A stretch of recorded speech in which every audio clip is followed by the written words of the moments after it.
In accordance with our Sasakawa USA custom, we are requiring you to multitask to finish your meal while you're paying attention to the subject of our get-together. And that subject is the publication of a book on Japan's Energy Conundrum, which has been edited by Phyllis Yoshida, who is a fellow at Sasakawa USA. And of course, those in the Asia energy field all have known Phyllis for many years, where she has made a signal personal contribution to a brighter energy future for Asia, including the United States. And she not only has done so by her personal knowledge and her personal hard work, most recently at the Department of Energy, many other parts of the U.S. government, but also through her extensive set of acquaintances and friends and co-workers throughout Asia in the energy field. And so this work combines both Phyllis's personal knowledge and the phone calls and emails she sent to her friends in order to write chapters. I, by the way, am one of those friends and chapter writers, so I have a dual role here this morning. At Sasakawa USA, we are all about U.S.-Japan cooperation, and it's very clear that the energy futures of Japan, which is the subject of this book, and the United States overlap and can either help, hurt, or do nothing about each other's future in important ways. And we think that there are several important areas in which the two countries can work together for a brighter energy future for their citizens and also for the entire region. Everybody knows about American liquefied natural gas now being exported to Japan, and the first shipments arrived there fairly recently. But as this book makes clear, the areas for cooperation among the two countries go far beyond that simple exchange. They include cooperation, potential cooperation beyond what we're doing now on renewables, really a new phase of nuclear cooperation from the light water reactors that characterized it in the past, new ideas about coal, and lying underneath all of it, cooperation in the very delicate international space of energy geopolitics, both at the national level and among the huge energy companies that have to work together in order to get the fuel to where and turn it into energy and get it where it's needed. So the future, I think, for U.S.-Japan cooperation in the energy field is an important one. Whether it succeeds or not will depend on the skill and courage and hard work of officials and private citizens and friends of both countries. And we hope that the strong, good recommendations in this book will be taken to heart and can help guide those people who are working in the future. So to discuss the book itself, let me turn it over to Kent Calder, please. Kent? Thank you very much, Admiral Blair. I'm honored to participate here with Admiral Blair, with Tanaka-san, whom I knew well from his days in such a distinguished role at the International Energy Agency. And then, of course, people here on the panel, many of whom have been friends, as many of you in the audience are, for some time. Energy, I guess I would say, really from about the mid-1990s. I did a piece for Foreign Affairs called Asia's Empty Tank in 1996, and then a book, Pacific Defense, that was focused on the sea lanes and the interface of energy and security. And I've always admired Admiral Blair in particular for, of course, what he did in the security area but also for the interest that I understand he has had over the years in energy and energy security and the relationship of our national security interest to energy. That, to my mind, is something unusual on this side of the Pacific, not in Japan. Energy security, of course, partly driven by Japan's own situation. 99% of its oil is imported. Of its hydrocarbons generally, of course, together with Korea, Taiwan, one area in the world that has almost none. Not only that, but for many years, of course, very rapid growth that was bringing in a need for much energy. But then a heavy dependence on the Middle East, about 85% of oil imports and over half of natural gas from the Gulf. And so the relationship of Japan's energy security is inevitably intertwined with broader security issues, and so the alliance with the United States, I have felt strongly for probably, particularly the last 30 years or so, the energy issue and the security issue in the Middle East and its development and the sea lanes and what those things mean for Japan's own ability to supply itself with the energy that it doesn't have. Those issues have been crucial over the last, I would say, particularly the last 30 years, and crucial to our alliance, which is so important. Those all are things, since we're an energy audience, I think they're almost second nature to all of you. But I think across the Pacific, precisely because Japan does have this strong elemental concern about energy, and the United States has the kind of capabilities globally that it does on the security side, is a really fundamental anchor for our relationship. And talking about energy in a security context, I think it is one of those areas where there can be a resonance across the Pacific. So I'm delighted that that Sasakawa has done this initiative. I think it's important to note, too, Admiral Blair began talking about this, that the relationship of energy to our alliance and our bilateral economic relationship has changed quite significantly in recent years, which is why I think this book is particularly welcome.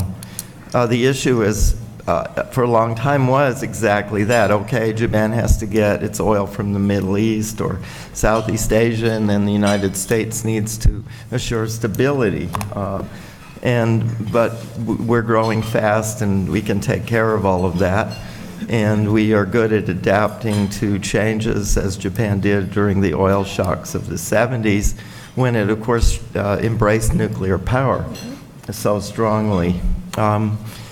But we're in a different world. It seems to me two things, particularly the Fukushima itself, that Jim Zumwalt noted in his preface to this, and it sort of runs through all of the papers. We're in a very, very different world since 3/11. And Japan, as Robbie Feldman, he's not here, so I guess I can talk about it. He pointed out very nicely that Japan did a remarkable job of creating a low carbon or maintaining the environmental low level of carbon emissions and so on, and also continuing to have a stable economy in spite of the huge dislocations that happened after 3/11.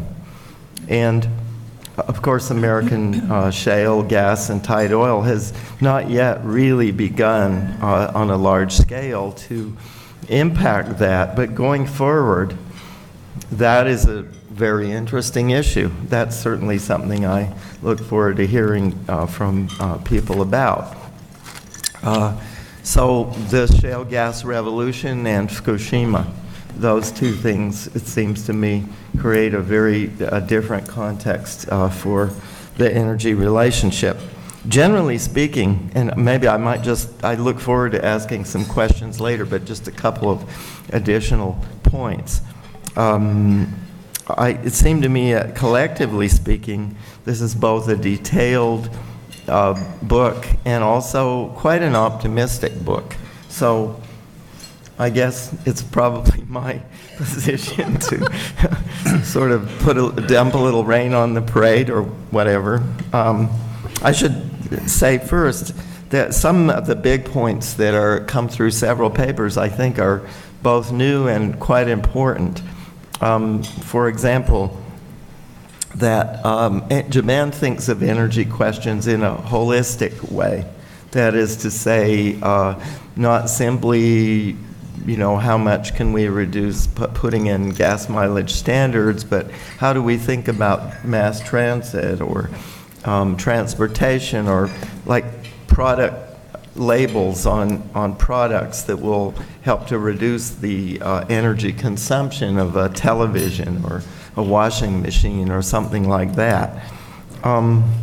Many of the things that we'll see, this is a Japan-focused book, but some of them probably are good ideas, it seemed to me, that we ought to also be thinking about here in the U.S. One of them is this idea of a holistic, that is to say, across the board, like engineers do, the system. Think of the system and how to improve it. So that is, I think, a positive thing that we see. There's quite a lot of talk about renewables and how to do that. And no doubt that from an environmental and hopefully in the long run from an economic point of view is a positive thing.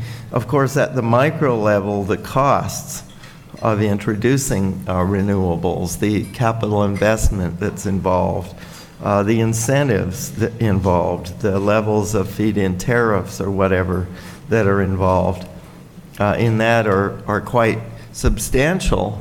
And the institutional structure of Japan, as several people pointed out, is really not configured presently to produce that.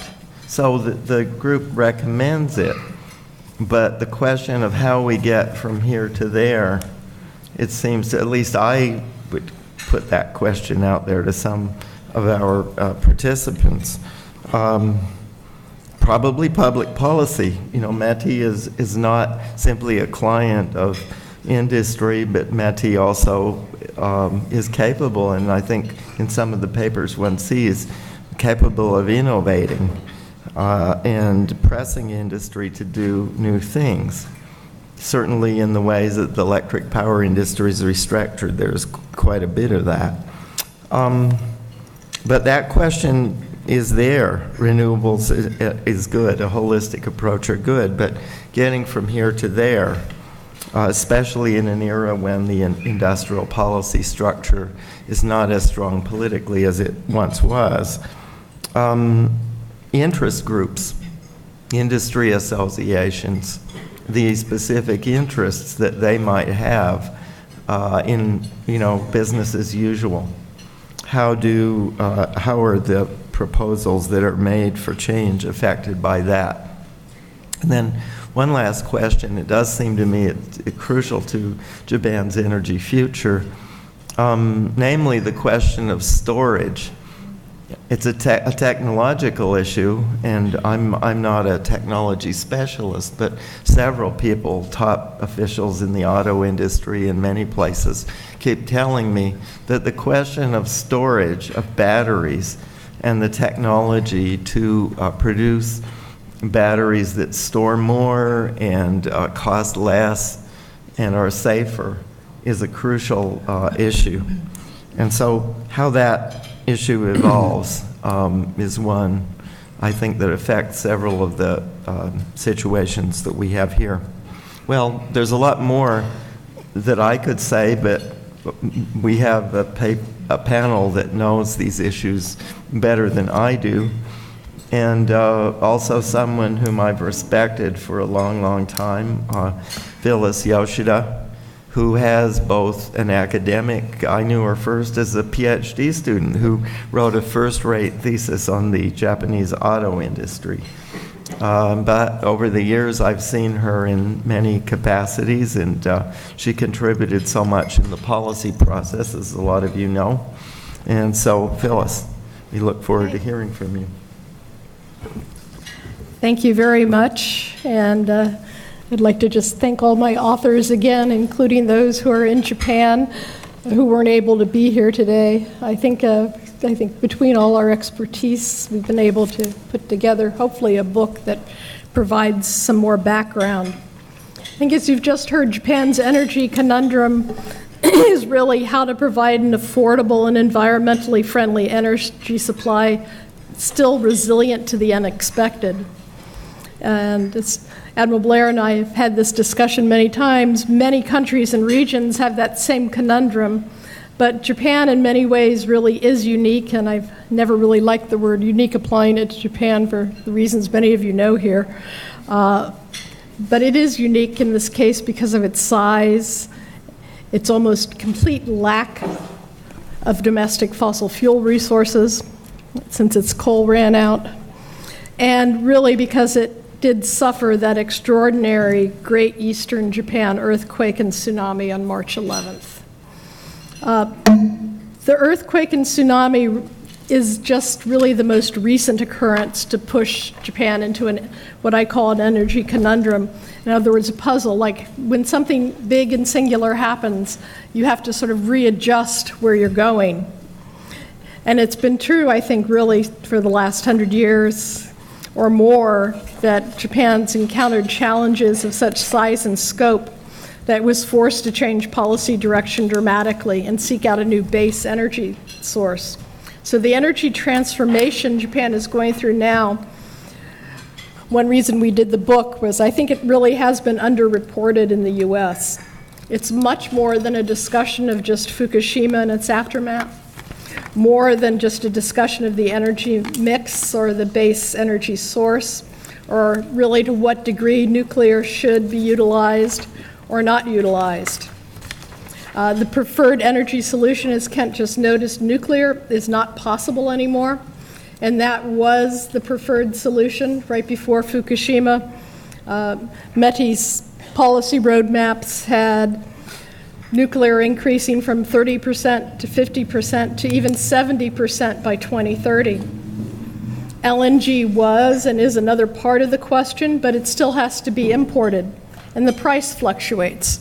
The moment it's lower, but certainly right after Fukushima, that huge spike in price of oil and LNG was a huge issue for the economy.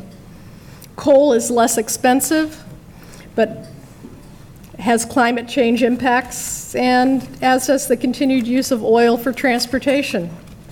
And oil also remains, as we've heard, a big energy security issue.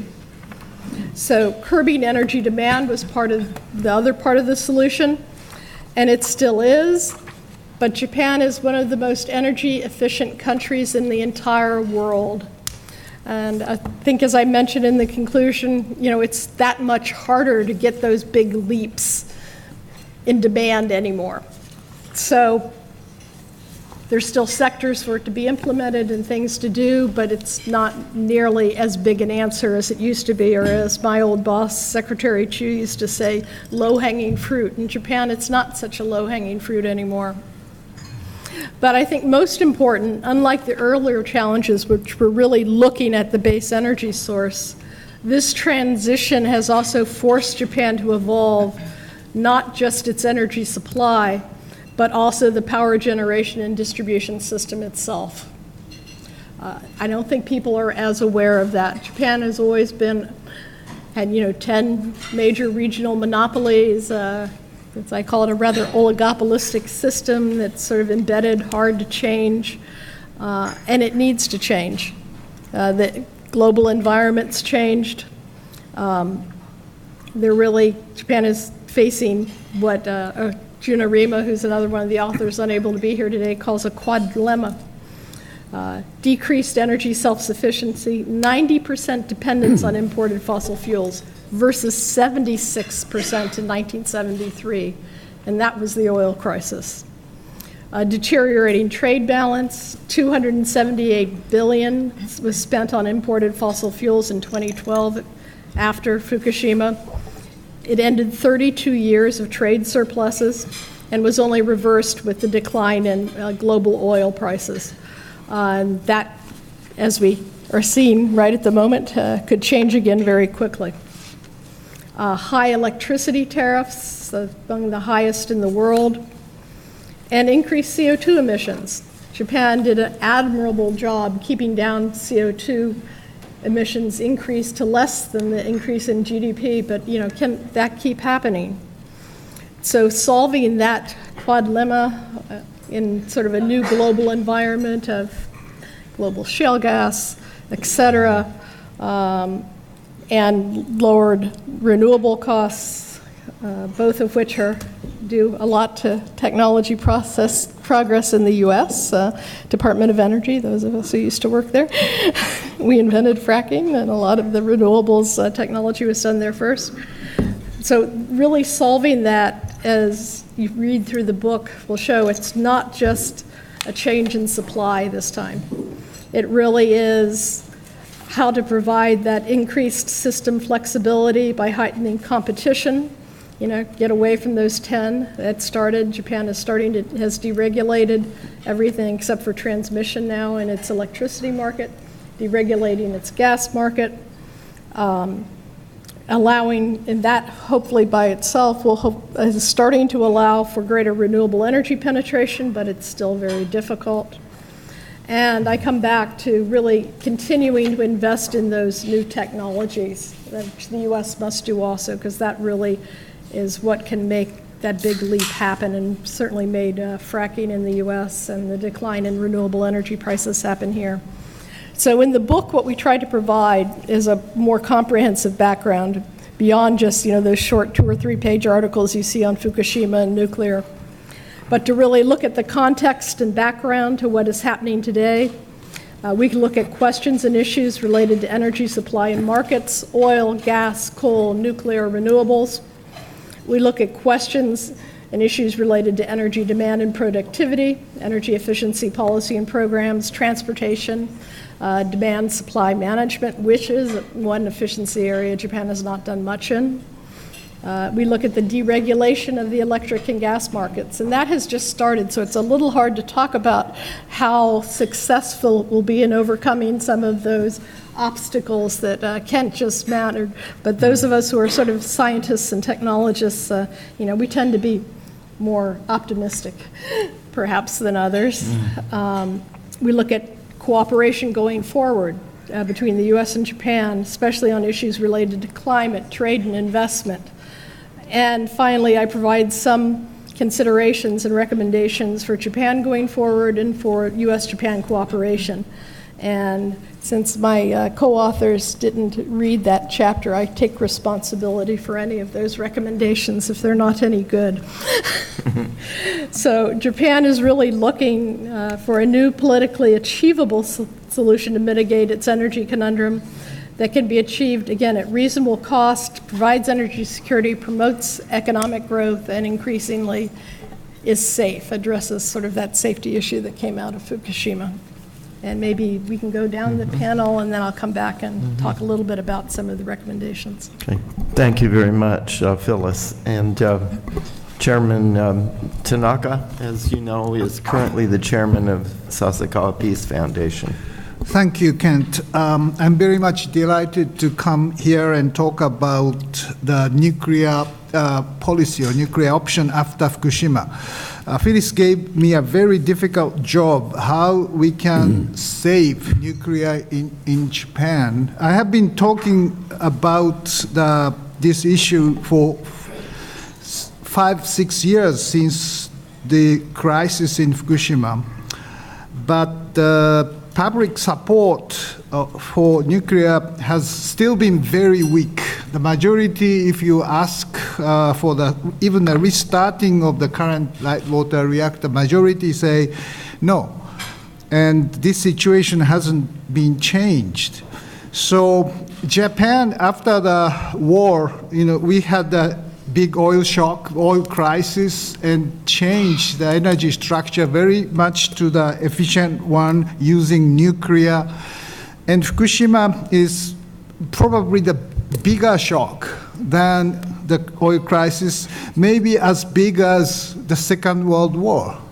It's a total destruction of Japan, and Fukushima is the total destruction of the public confidence to the government policy, and especially in the nuclear area. I thought that if the good policy to save Fukushima's disaster or to decommissioning or decontamination happens, maybe public think there's a way. And simply the current government problem is just continuously saying we have to restart the shut down nuclear reactors, and that is the only way to save Japan. And this kind of argument, unfortunately, cannot get the support back. So my view is probably we should be a little more innovative, and even the drastic change of the policy is probably necessary to overcome the conundrum of after Fukushima.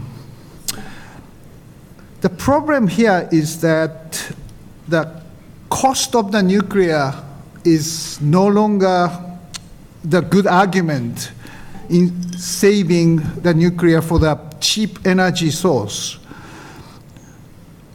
Because the World Energy Outlook, the IEA released last autumn, November, say that clearly the solar photovoltaic will be the cheapest new source of energy for many countries in the coming future.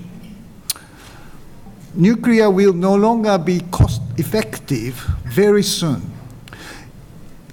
Restarting the current light reactor is okay, but building the big light water reactor to replace old one probably will not work for many most of the OECD countries. Britain is trying to build some, but I hope it works. It could be very difficult, if not impossible. China, India may build series of nuclear reactor, light water reactor.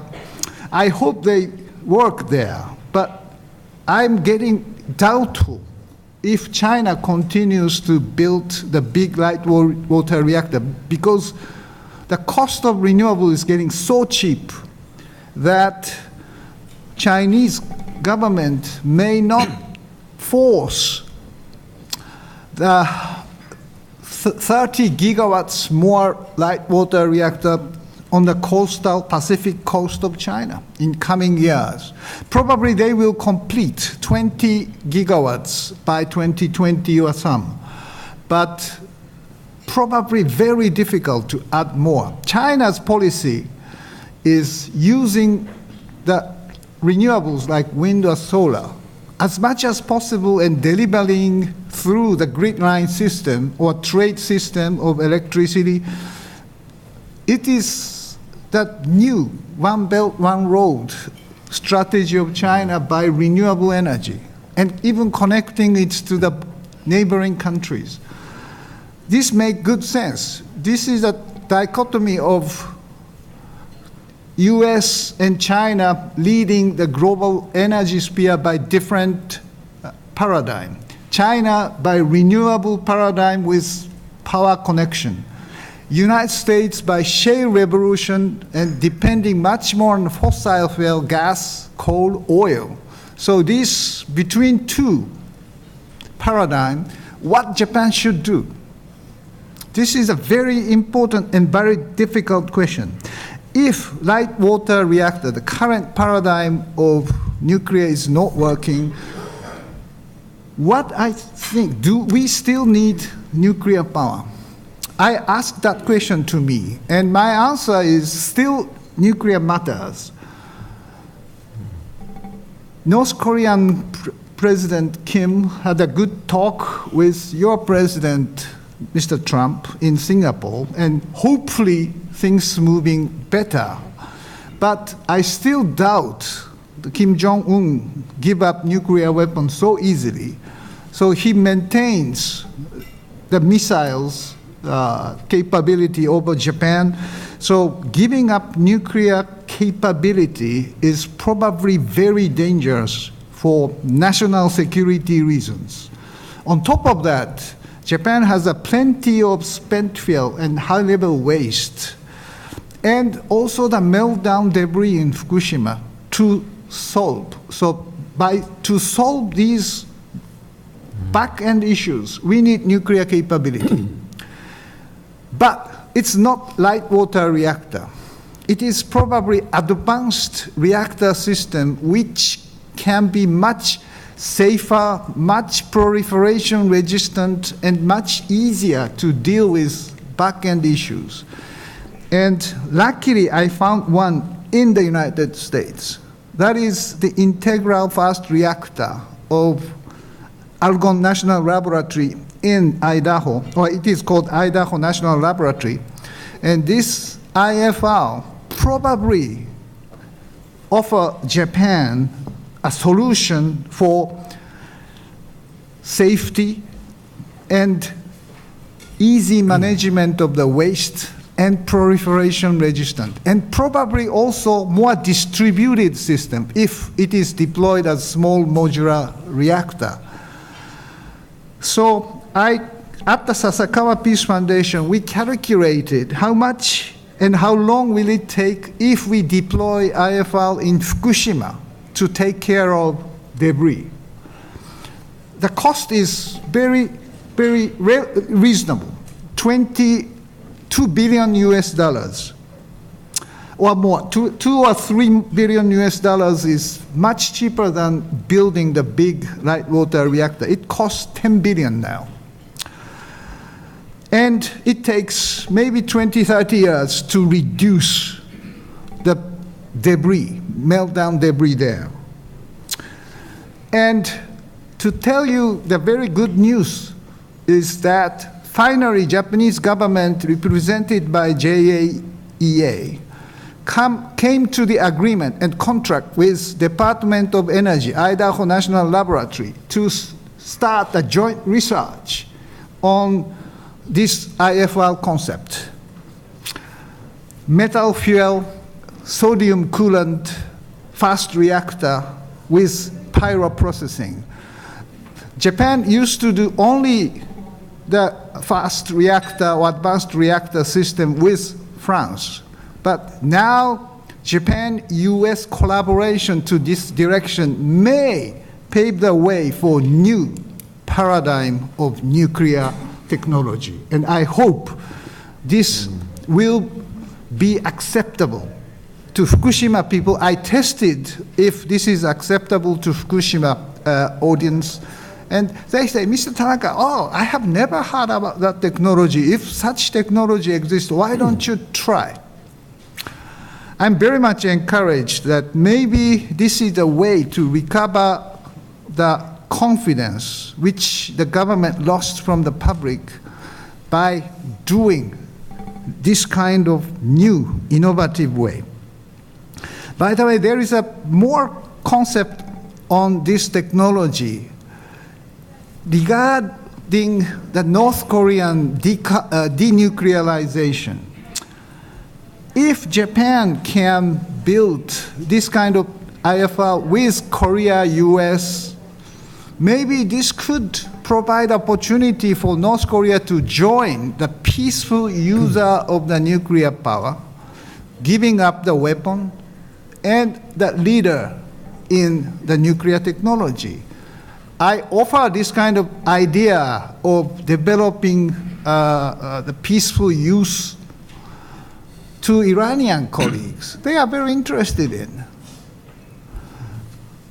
I think Japan should lead this kind of non-proliferation new regime with new technology instead of weapon state. Unfortunately, non-proliferation regime so far been a very unequal, unfair treaty.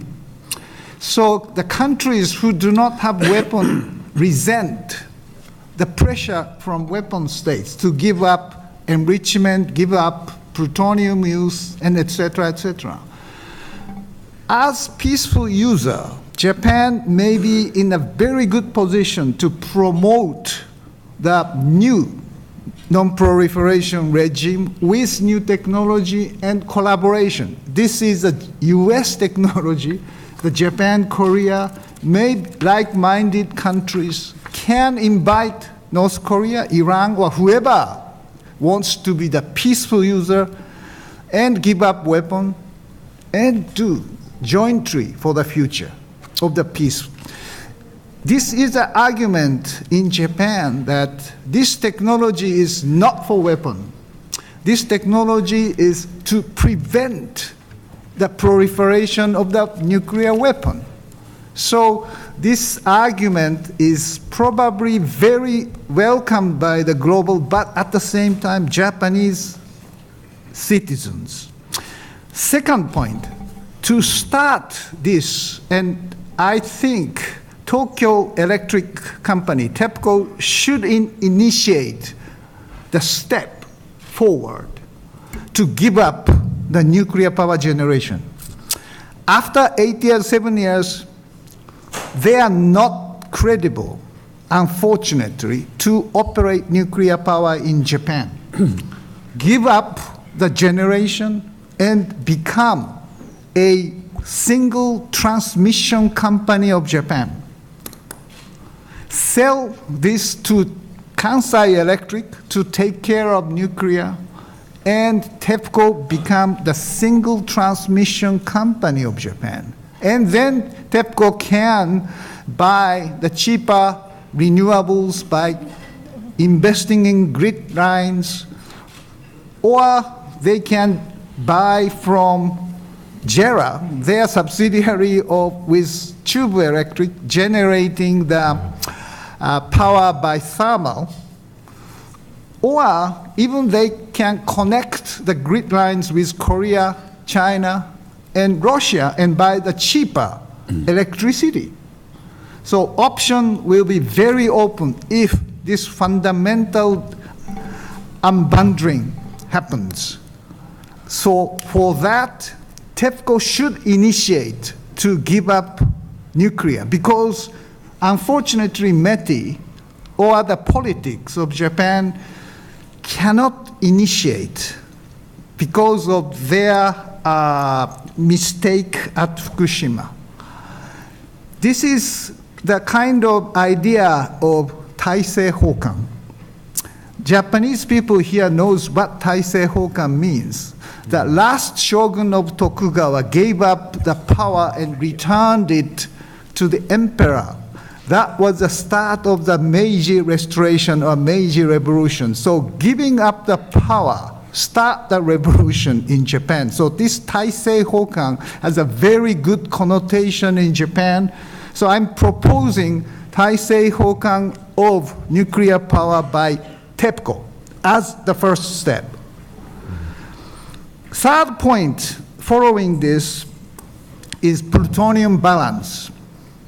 Facing the July 16th, that's the day, the last day of Japan-US 123 agreement, it will be automatically extended probably.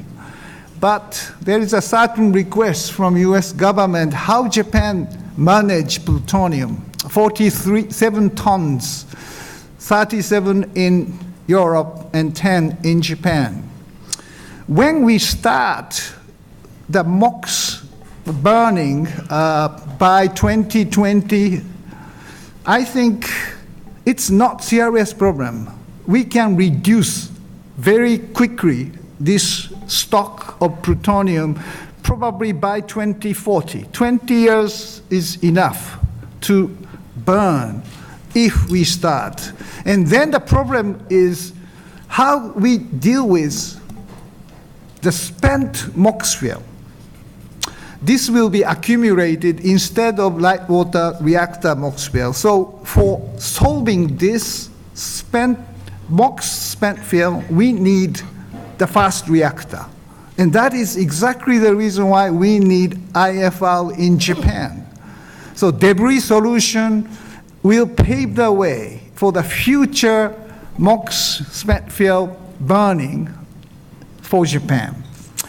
So this is the kind of comprehensive solution, a little bit revolutionary, but without this big design, we cannot really recover the nuclear in Japan. So I test this kind of argument with you, how this is acceptable to American audience.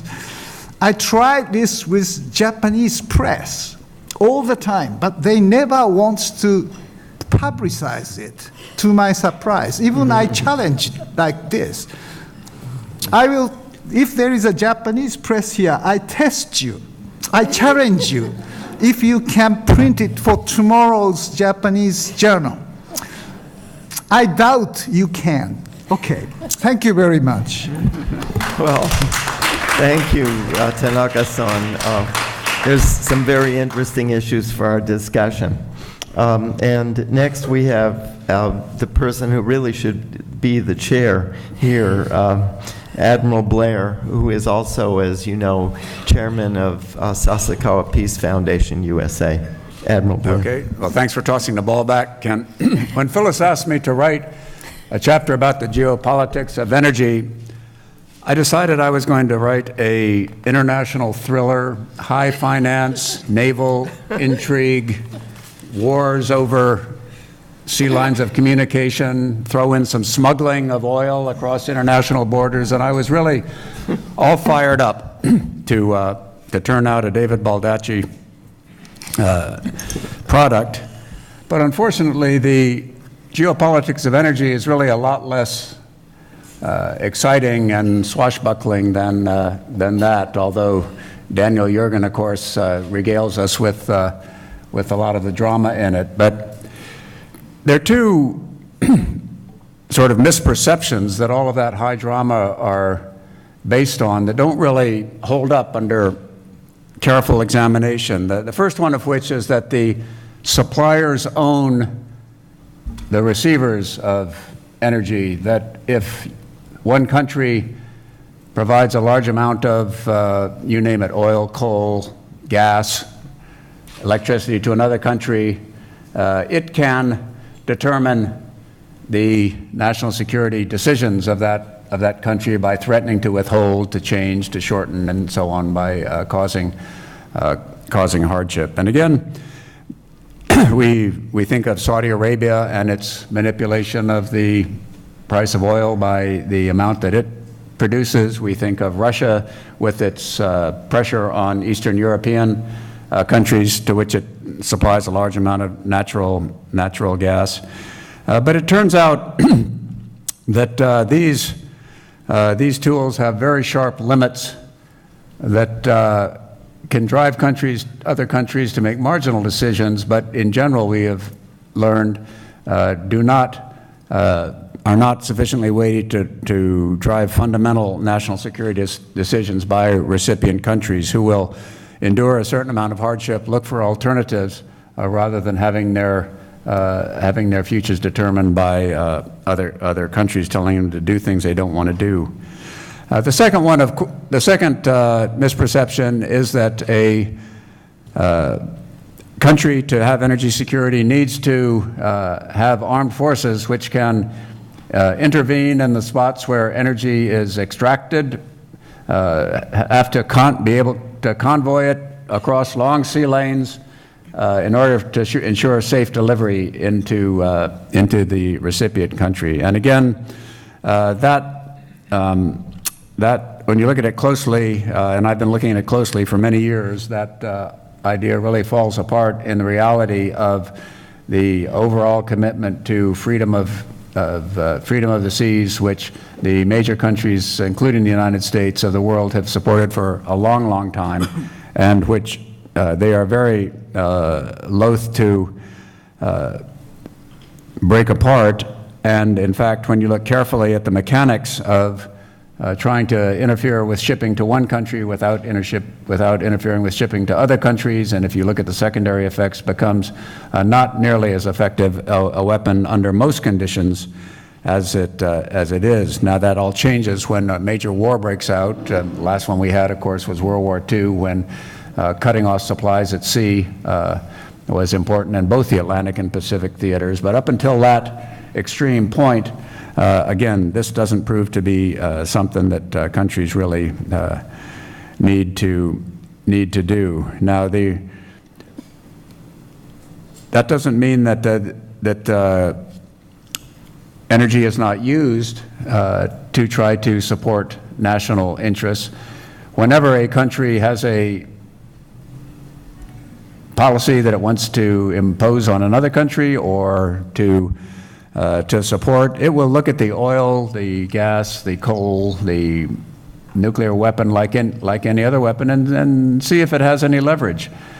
Curiously, the times that the oil weapon has been used most freely in recent times have been against suppliers, not against recipients. The longtime oil embargo, international oil embargo against Iraq, which was not notably successful, and the use of oil against Iran, which played a large part in Iran, not the only part, but a part in Iran supporting the agreement which the United States has just thrown into jeopardy. So it's really a more delicate situation than the spy novels would have you believe. So what is geopolitics? What is the geopolitics of energy about? The geopolitics of energy is basically the quest for energy security.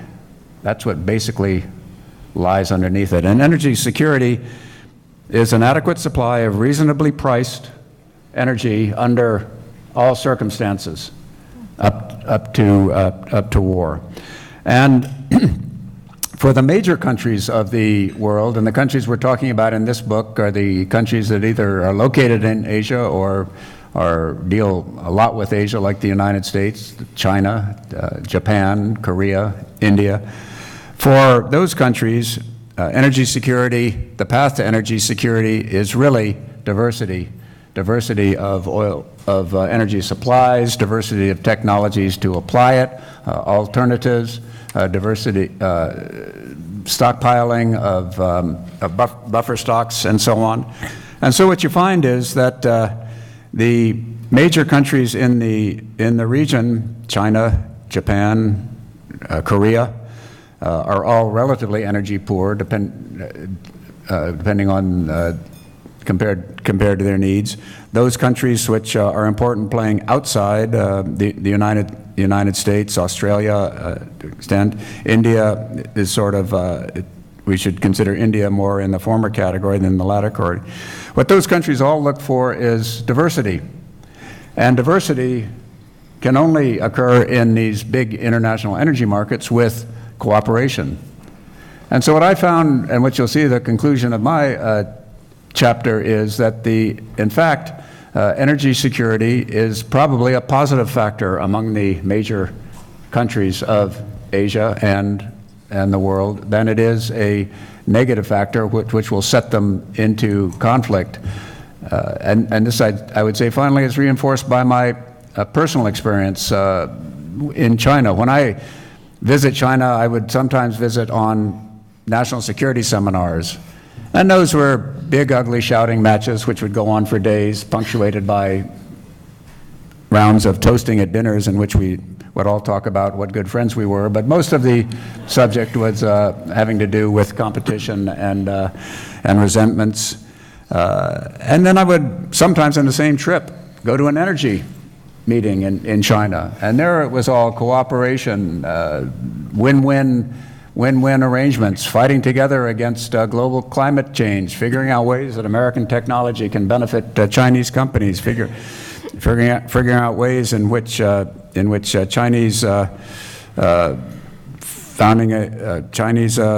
starting a natural gas exchange would be helpful. So I would say that the geopolitics of energy are certainly favorable towards not only U.S.-Japan cooperation, but wider multilateral cooperation in the region, and a positive outcome which would tend to, I think, buffer and ameliorate some of the tensions of the region which will otherwise be there. Well, thank you very much. That certainly is a perspective that cuts against the conventional wisdom, but to my mind, very persuasive. We have next, of course, in the overall program, an issue that's fundamental to us on an everyday basis, namely transportation. And Professor Michael Smitka is a real specialist. I guess that's where we originally met, and I know he's done some very detailed and technically proficient work on transportation economics and U.S.-Japan energy. Michael. Thank you. So, transportation is a subset of demand for energy. And so, it's quite a different thrust than most of the rest of the book. Also tend to move into numbers, and I will try to eschew as much of that as possible. Strings of numbers in an oral presentation don't communicate much of anything. So there's several points. As Phyllis mentioned, on the demand side, Japan is relatively efficient. There isn't a lot of low-hanging fruit left to be had. And part of that is because the prices that domestic consumers face are roughly twice that of the United States. So I tried looking last night. Gasoline is about $5 per gallon US equivalent. Electricity prices are about double what I pay to the BARC Rural Electric Cooperative in the west side of Virginia. So I don't know how representative that is. But all of that has meant that consumers of various sorts have long paid attention to their own consumption of energy. So there are certainly further gains that can be had, but they are harder to gain. Something that I learned in working on the chapter, though, is the sheer magnitude of structural change in the use of energy since the first energy crisis, and actually a lot of it since the 1990s. So industry, defined sort of broadly, was consuming about 2/3 of all of Japan's energy in 1973. And that's down 20 percentage points now to about 45%, so under half of all energy.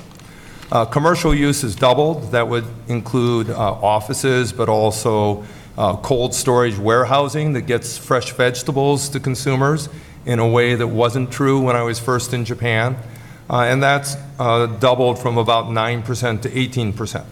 Households, you have air conditioning in households now. You have big refrigerators. You have all sorts of electrical goods. And so that has also gone from about 9% to 14%. Meanwhile, transportation is the second largest category. It went from about 1/6 of all energy to just under 1/4 of energy that's consumed today. And transportation accounts for about 40% of the use of imported petroleum. So looking at what happens to transportation is one subset of this broader mix of the use of energy, but it's not a trivial use, and it does have this straightforward international implication. So if somehow the transportation sector could reduce its use of energy by 10%, that would result in about a 4% cut in the amount of petroleum being imported, which is a small-ish number, but a lot of yen needed to do that. But something else that's been going on is that energy utilization peaked in 2006. And so while I'm used to thinking in terms of efficiency, the total quantity has been falling. The total population of Japan is in decline. The population is aging, so that has implications for the use of energy.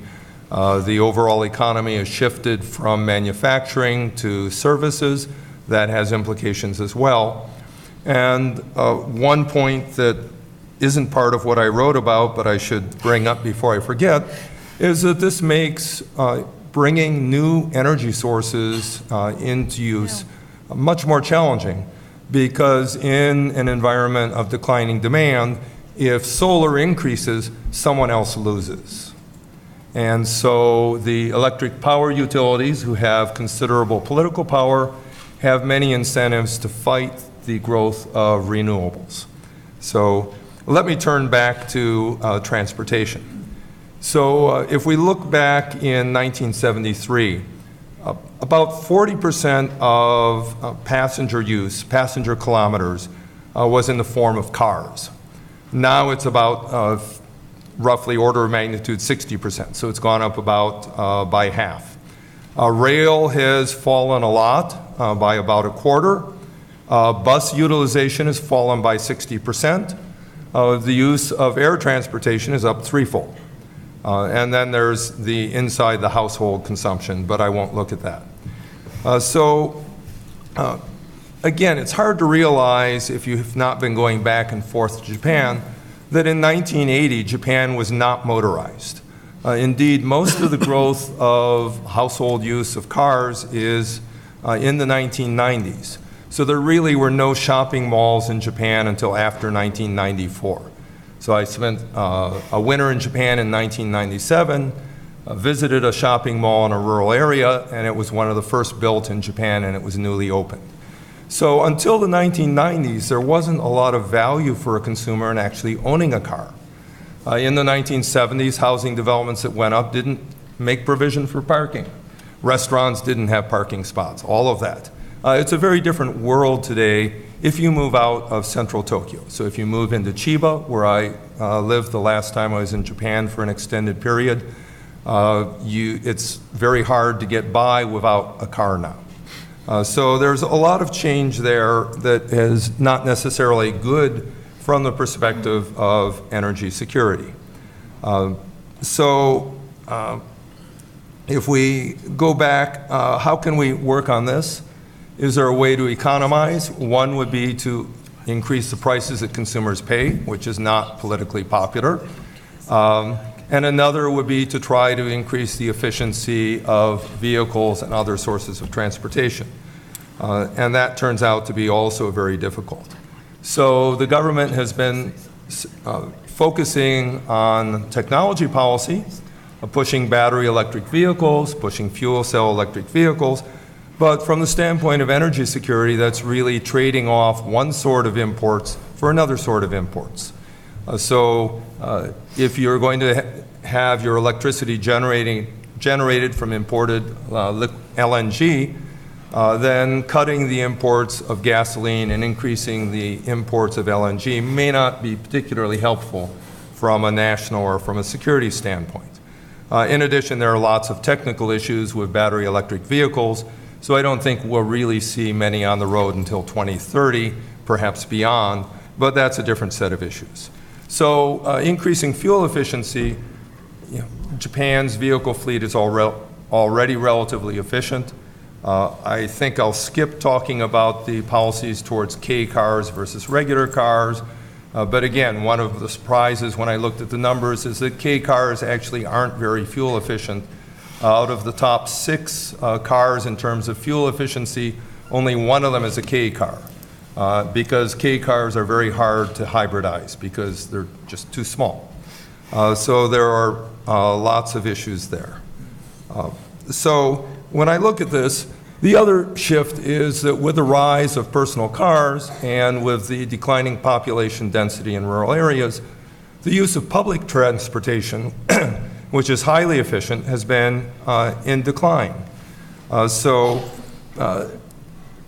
If Japan wanted to cut its use of energy for transportation, then the ideal policy is to push public transportation instead of cutting back and eliminating rail transport, instead of cutting back on rural buses, instead of making urban transportation, again, not more efficient but more costly. Increasing subsidies for that might be a good policy. However, there's no unified part of the government for looking at such policies. So it's a mix of local government, prefectural government, national government, and different ministries. And getting them all together to focus on pushing public transportation, I think, isn't going to happen. So Japan is moving the wrong way in terms of public transportation versus private car use. And so I'm not very hopeful for gains on either the technology front or on the utilization front. Let me skip talking about freight versus passenger and all of that, and just stop with this not very optimistic view on the demand side. Well, ever since Japan is number one, of course, we tend to think that Japan is really pursuing the right approach in a whole series of areas, but that's really a counterintuitive and interesting way of looking at things. I dare say in our last presentation, we'll also get something interesting and counterintuitive. Jane Nakano, again, like all of our participants, she's played all kinds of roles. She was with U.S. Embassy Tokyo. That's where I knew her first. And now, of course, is a key person in CSIS's energy program. She's going to talk about coal, I think, right? Okay, Jane. Thank you so much, Ken. And thank you, Phyllis, for having me joining this interesting book project. It's been my honor. So, coal is having a renaissance in Japan.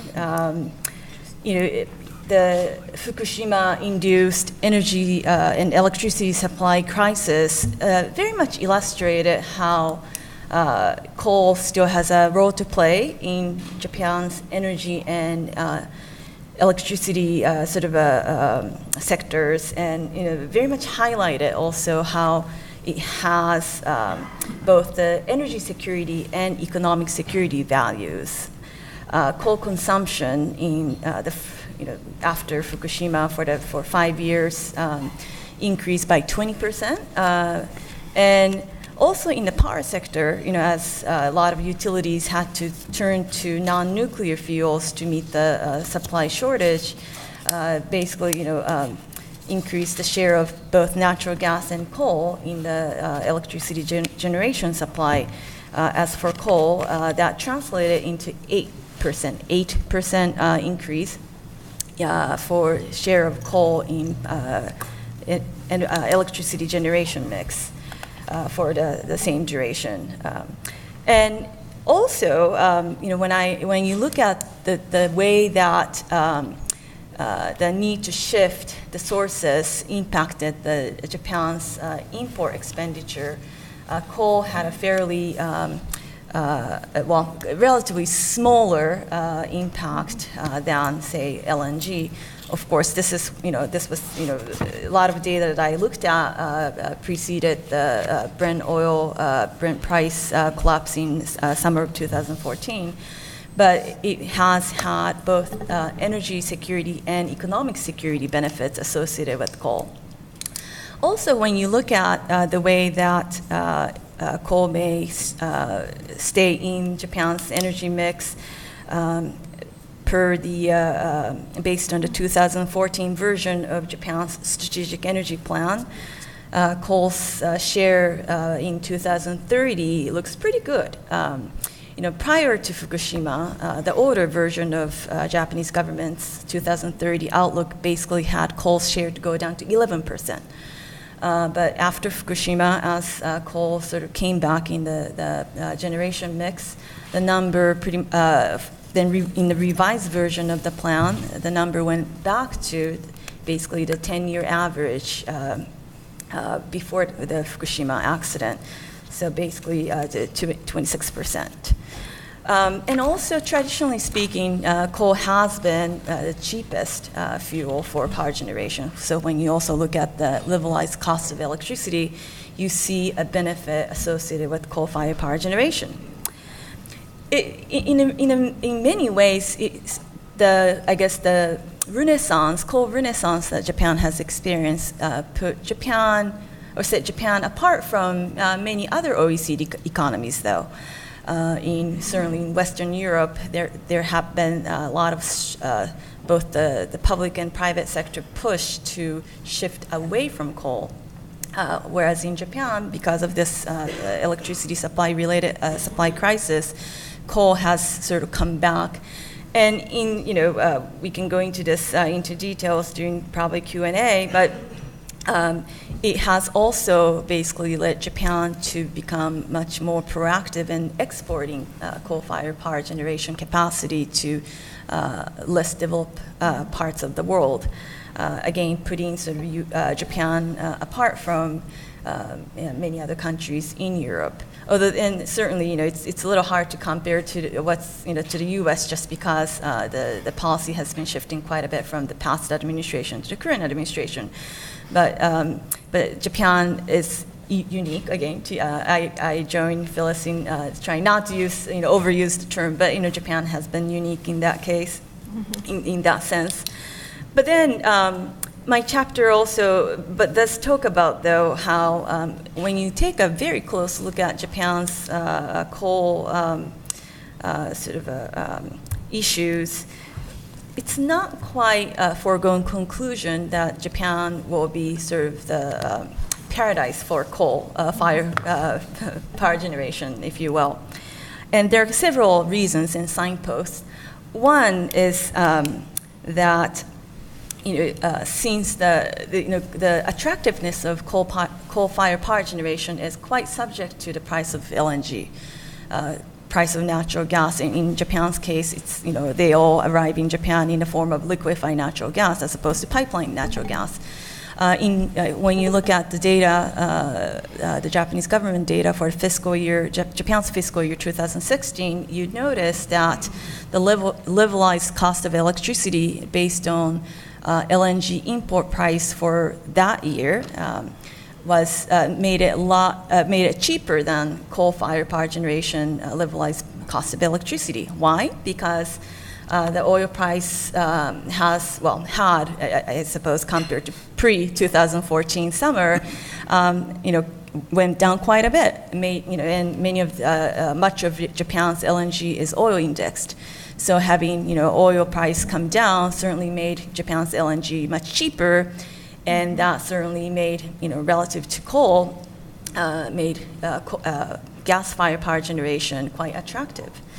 And also, when we think of Japan, there is the whole, the societal change that we need to remember. It's an aging society, and to some extent, as Michael said, in much more stagnant, very mature economies, every fuel needs to compete with against another. So certainly, increase in gas will would have to translate in natural, in coal and et cetera, and many other fuels.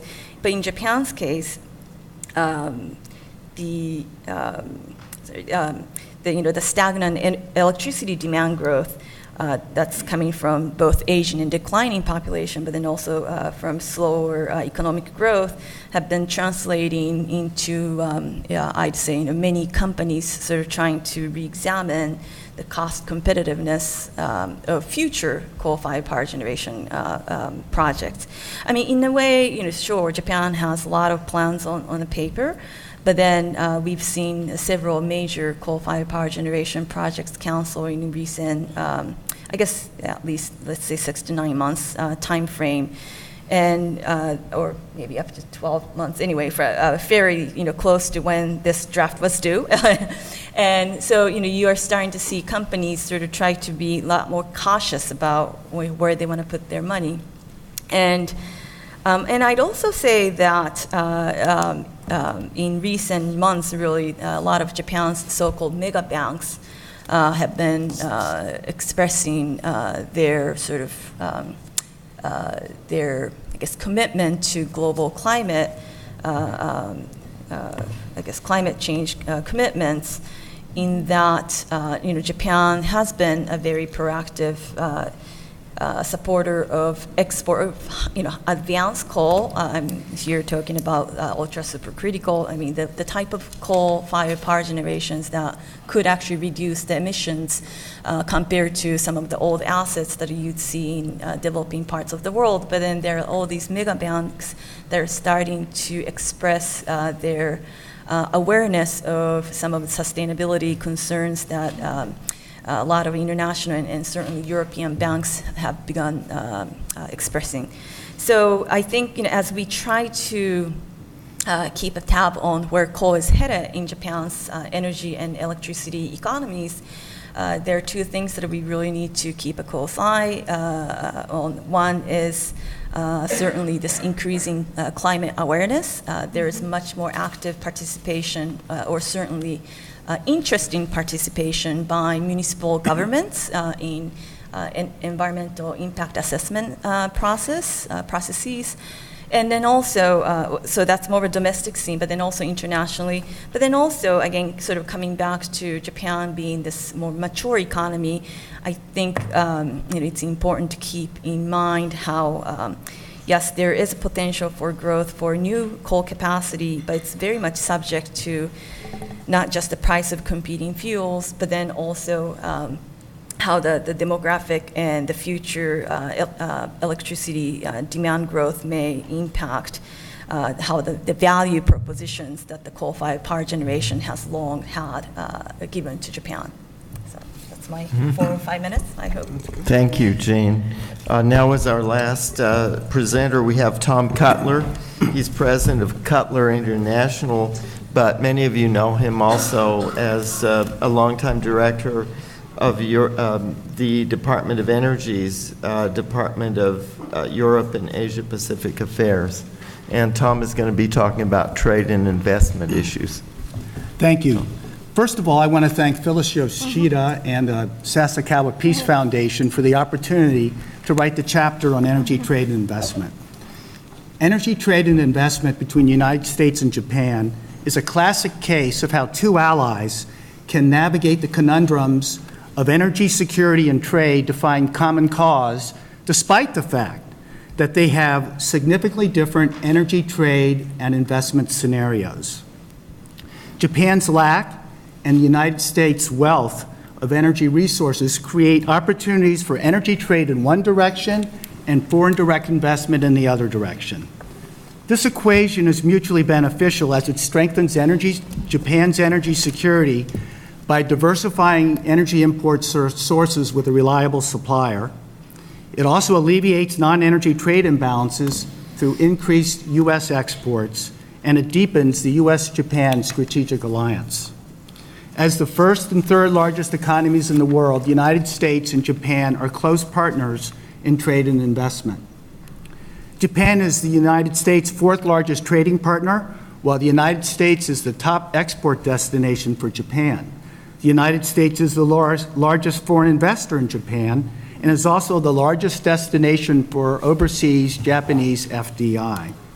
Meanwhile, Japan has at times on an annual basis been the largest foreign investor into the United States, and in a win-win scenario, Japanese companies have increased their investments in the United States to expand U.S. export capacity for oil, gas, and coal as part of Japan's energy security strategy to diversify its sources of supply. By comparison, opportunities for U.S. firms in Japan's domestic energy sector are constrained by Japan's lack of indigenous energy resources and are mostly in the power, energy efficiency, and renewable sectors. Indeed, investment in energy supply in the United States dwarfs that in Japan by a factor of 8 to 1. In 2016, $227 billion was invested in energy supply in the United States, while the figure for energy supply in Japan in that same year was only $36 billion. Japan faces daunting energy supply challenges due to its dependence upon imports. As the world's largest importer of LNG, third largest importer of coal, third largest net oil importer, energy accounts for a 20% share of Japan's overall imports, depending on price levels, mostly for petroleum and natural gas. But with the shale gas boom and the lifting of the U.S. ban on crude oil exports in December 2015, the United States has emerged as a new and potentially significant source of supply and changed the calculus of Japanese energy security. Despite initial uncertainty about the U.S. regulatory process for non-FTA LNG exports, Japan is now the fifth largest customer for U.S. LNG exports. including a recent shipment from Cove Point, Maryland, just down the road. In fact, Japan's energy imports overall from the United States have more than doubled in recent years, especially LNG up six-fold since 2015, and coal up 68% in 2017 alone. This jump in bilateral energy trade helped ease overall trade imbalances, even though the United States was the source of less than 5% of Japan's total energy imports. Fossil fuels accounted for half of the $4.3 billion in U.S. energy exports to Japan in 2016, which, in turn, accounted for almost 7% of total U.S. exports to Japan. The other half of U.S. energy-related exports to Japan, in terms of value, falls under various other categories, notably electric power generators and equipment. By comparison, according to the U.S. Census Bureau, Japan's energy exports to the United States consist almost entirely of refined petroleum products, valued at around $700 million in 2016. To place this in context, in 2016, the U.S. had an overall trade deficit of $734 billion, while Japan had an overall trade surplus of $82 billion. The U.S. trade deficit with Japan was $69 billion, just ahead of Germany, and way behind China, with whom the U.S. had its biggest trade deficit of $347 billion. Now, you can't bottle up sunshine or put wind in a container and ship it across the ocean. So it's not surprising that renewable energy is not a major feature of the U.S.-Japan trading relationship or for bilateral investment. So there is room for growth in this sector in terms of equipment and technologies and services. Meanwhile, whether it's trade in nuclear fuels in the range of $30 to $50 million per year, the future for past Japanese and U.S. investments of billions and billions of dollars in nuclear power is uncertain, as we heard from Tanaka-san. So let me wrap up. The bottom line is that although Japan is not currently a major market for U.S. exports of oil, gas, and coal, and the United States is not yet a major energy supplier for Japan, the robust growth in energy trade and investment between these two friends and allies will continue to have a positive impact on the U.S.-Japan alliance and will help Washington and Tokyo strengthen their partnership. Thank you. Thank you very much, Tom. I think I probably can speak for a lot of us here in saying that we really have heard quite a number of fresh things here. I know I've been looking at U.S.-Japan energy issues for well over 20 years, and I certainly learned a lot from what we've heard here, and I think we all will from the book also. We could all ask each other questions, but I think you would like that we have so many specialists here out in the audience and very interesting issues raised. We've decided we'd like to hear from you, questions from you.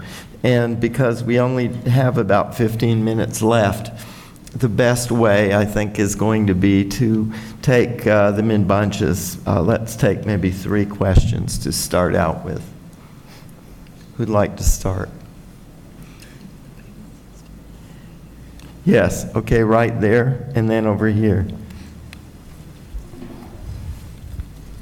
What do you recommend for the way ahead, over the next 20 to 30 years in promoting any specific power generation tool? You've explored all these methods. Some have pluses and minuses, as we well know, and we wonder exactly what Japan thinks ought to be the way ahead. We have our own plans here in the current administration, but it's always subject to change with the next administration. Mm-hmm. The same may apply to Japan as well, but we wonder what your experts figure on this. Okay, so the way ahead for power generation in Japan. Steve Piper, right? If people could identify themselves. I was interested that in the discussion of the Asian countries, Japan, China, Korea, I didn't hear Russia. And yet, what is the role of Russia in the energy security balance in Asia? Mm-hmm. Very interesting question in the light of the recent summit down in Singapore, too. Okay, maybe one more question just to start out with, please. Yeah, I was wondering how much And you are? Stephanie Cook with Nuclear Intelligence Weekly. Thank you. I was wondering how much the deregulation of the markets combined with, for example, laws that require the utilities to reprocess their spent fuel, how much, and the pressure for, the safety upgrades since Fukushima, the new regulatory requirements, when you put all that together, how much of that is, how much cost pressure is that putting on utilities and discouraging them from either restarting their reactors or building new ones or trying to find alternatives?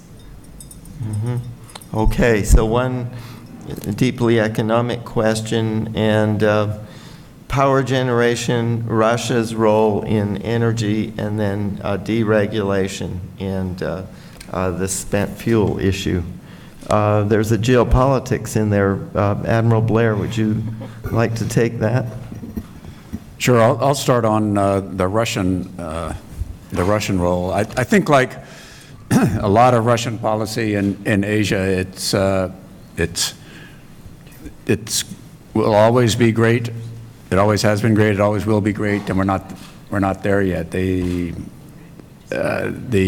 biggest single effect that Russia would have on the energy picture in Asia would be the deal with China, which was signed with great ceremony a few years ago, and yet the production from it is very meager, and the pipelines haven't been built to make it a major factor. So it seems to be hanging fire. Russian-Japanese energy talks have been going on for generations without,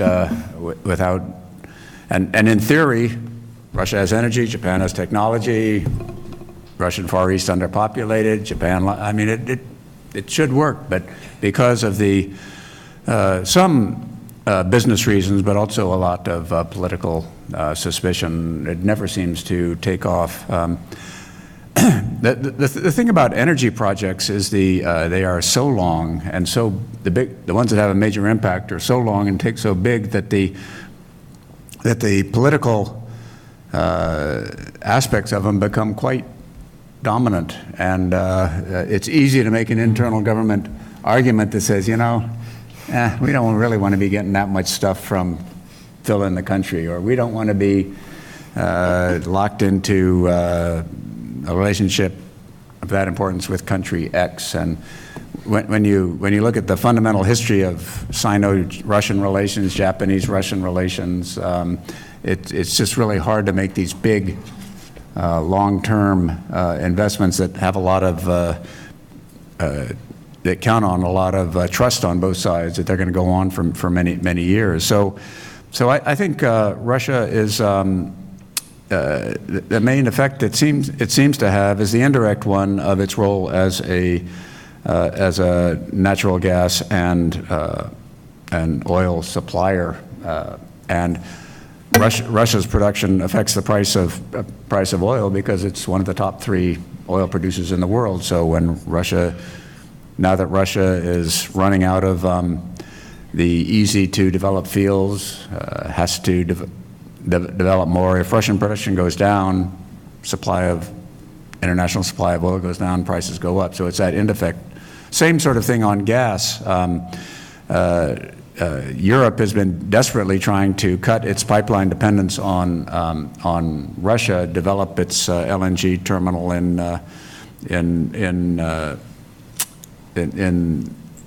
the Rotterdam and the Dutch ports.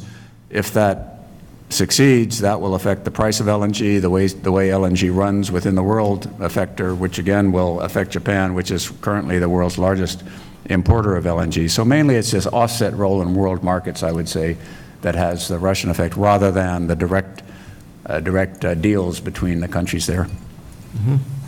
Of course, now we have the generation issues and deregulation. Phyllis, would you like to? Maybe I'll start, and maybe Mr. Tanaka can add to it. Yeah. Power generation is the issue at the moment. Nobody has settled yet on what the energy mix is going to be. It's still an ongoing argument. Though 15% of the power is now from renewables, which is up from maybe 1% or less than 10% that was mostly big water. LNG is important. The Japanese companies still are very, maybe worried is a slightly too strong a word, but still very interested in Japan pursuing a very activist policy in terms of changing the terms of trade of LNG, because of, you saw that spike in price and what it did to the overall economy.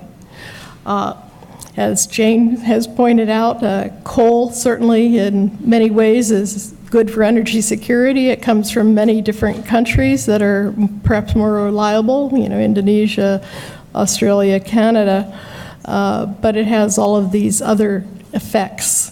And again, as an area where the Japanese government is pursuing a much more activist policy than it has in the past. So that mix is still out there. I know there's some of us who, if you look at what's going to be a domestic resource so you can get back down to where you were even at the time of the first oil crisis, is there some type of brand new nuclear, small modular, et cetera, that would be acceptable? Is there a way to sort of overcome all that inertia in the utilities to adopt renewables? In Jane's chapter, again, I think you have some numbers about the number of new players coming into the energy market with renewables and some with coal. Gas companies are going into electricity. So there's a big sort of pot being stirred at the moment, but it's not 100% clear yet where it's going, which is why among our recommendations, we really argue that METI and others must really ensure the electricity and gas market deregulation reform is transparent, truly increases competition. I think it is moving in that direction. That's definitely where they want it to go, but there are hurdles. There were still at one point where companies didn't have to take all the renewables, nothing like we have in the U.S., create new opportunities for actors. As Tom said, those of us who have dealt for longer than we want to with sort of U.S.-Japan trade policy also. A Japanese market is really hard for Japanese companies to break into, let alone, foreign companies who could really expedite and bring this change to renewables, I think, faster in terms of what technologies are there. Do you want to add? Chairman Tanaka. Thank you. When the deregulation is proceeding, certainly the cost of nuclear is getting probably very, very difficult to compete. Just building the current light water reactor, replacing the old one, would be prohibitive. But restarting shut down reactors as early as possible together with reprocessing plant in Rokkasho, these costs are already incorporated to some extent. Of course, some additions after Fukushima happens. But the earlier restarting certainly help to reduce the increased additional cost of fossil fuels. It's almost 1 trillion yen per year. It's $10 billion a year. So in that sense, the net calculation of restarting is definitely there. We had better restart it. But to do that, as I explained, we need the good explanation, what kind of future of the nuclear will be there, including the fuel cycle technologies, options. Small modular, which is very popular here, hasn't been really tested. So we don't know. But if there is a future for nuclear, small modular would be.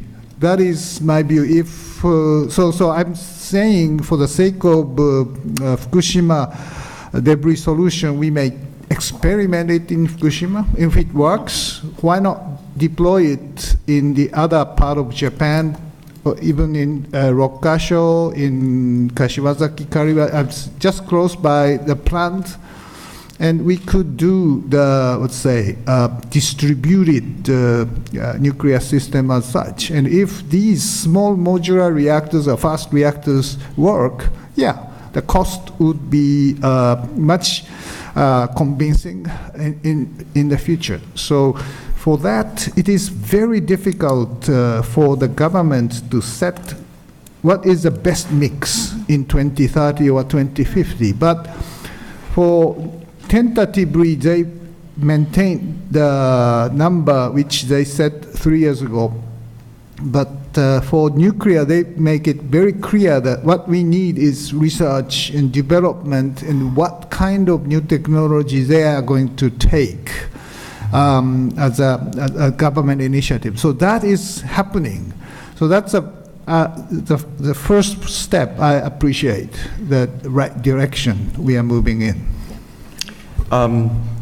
If just very briefly, we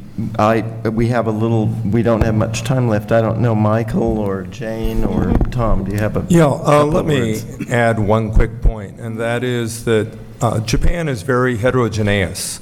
If you go from Hokkaido in the far north all the way down to Okinawa in the south, the nature of energy utilization is quite different. Compounding that is that Japan does not have a unified electric grid. Indeed, half of the country is 50 hertz and half is 60 hertz. Hokkaido is its own grid. So all of this means that while we've been talking about policy at the national level, if you start looking at a particular city or region, it can look very, very different from the national average, including in transportation, how people move about.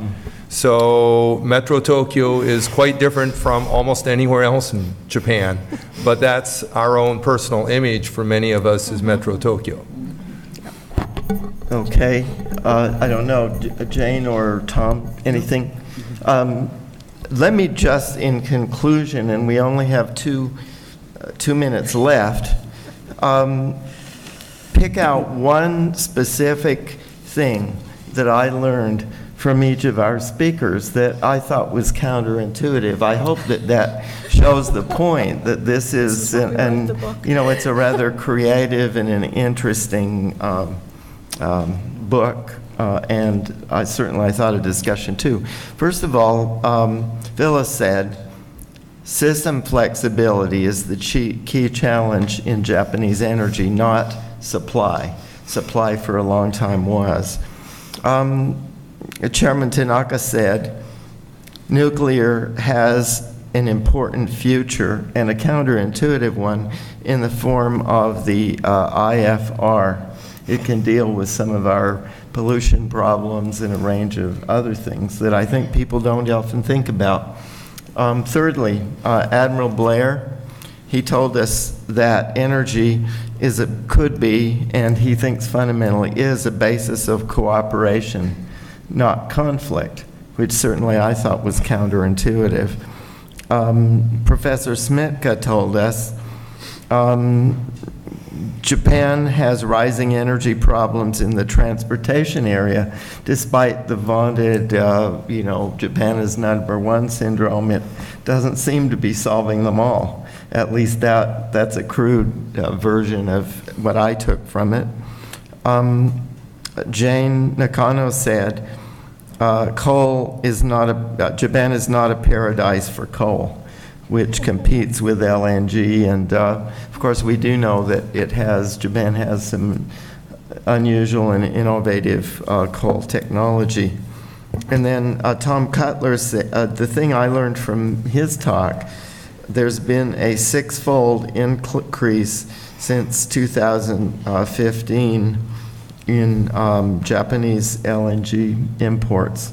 Is that right? From the U.S. Yes, from the U.S. It's erratic, so you can cherry pick the year a little bit. But. Okay. Well, we're going to qualify, I'm sure, everything, and forgive me, our participants, if I've sort of crudely summarized some very interesting points people made. Anyway, I think this is definitely a good read. I recommend it to everybody, and I congratulate the team that put this together and the Sasakawa Peace Foundation. And thank you all for coming. Thank